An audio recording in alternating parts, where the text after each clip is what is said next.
Hello everyone, welcome to Super Tech Mario. Today I'm gonna share with you the complicated truth about the Pixel 5.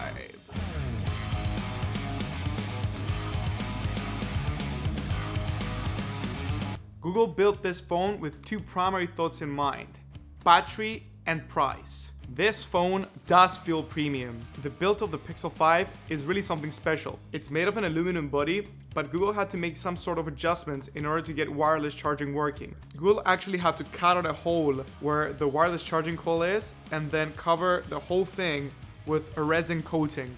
The result is a phone that feels very rigid and grippy, with a soft texture that shows no signs of fingerprints. It's really hard to describe how it feels, but I would by no means call it plastic or cheap feeling. You really need to check it out yourselves and see if you like it.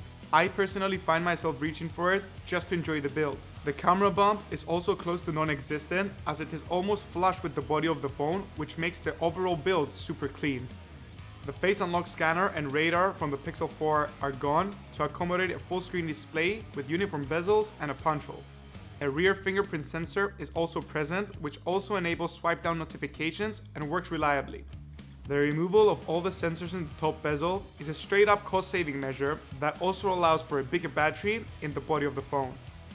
Due to how small the bezels are and the amount of space Google has dedicated to the battery, there is no room for a proper earpiece speaker. The speaker is under the display, it is still stereo and sounds great at around 80% volume.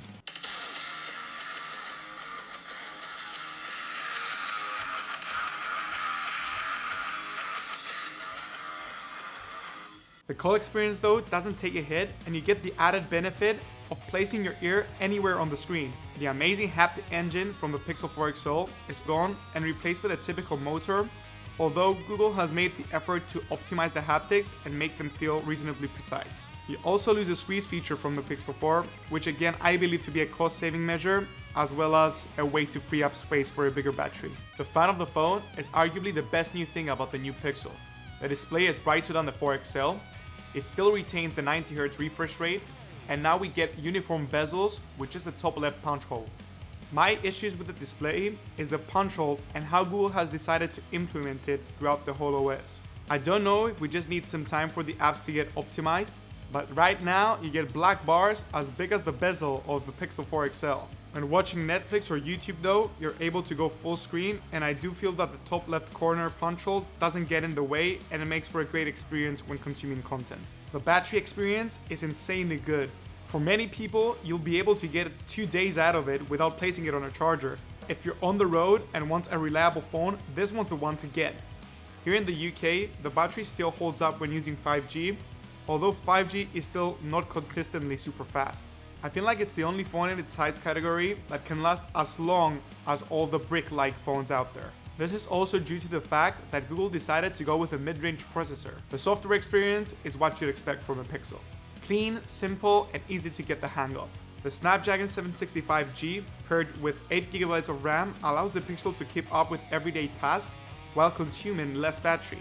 Scrolling is smooth, and when navigating throughout the UI, the phone is super fast and responsive. You will feel the difference if you crank up the settings in games when compared to a phone with a Snapdragon 865 or the newest iPhones, but if you're really interested in gaming on a phone, I feel like you'd find the size of the screen more limiting than the processor.